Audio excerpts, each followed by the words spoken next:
500 years ago, a German monk named Martin Luther started a protest that exploded into a worldwide movement.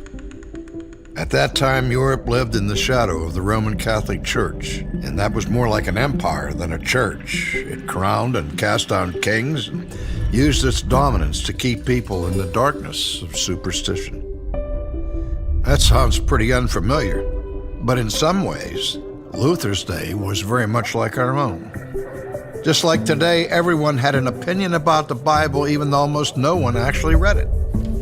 Like so many of us, they were trusting the thought leaders and tastemakers of their own day to tell them what was in the Bible and whether or not to believe it. Luther was one of the very few people actually reading the Bible, and what he found was earth-shattering. Even though he was a monk, Luther hated the God of the Bible. And when he studied it, the world around him began to make sense. God made sense. The significance of Jesus became clear to him. He discovered the answer to his deepest questions.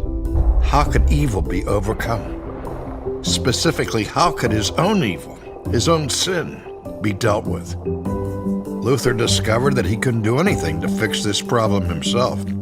He had to rely on the finished work of Christ alone. Luther had discovered a central truth. It changed his life, and it changed the world. The Protestant Reformation was about two things. It was about who can say what's true, and it was about how to reconcile who we are with who God is.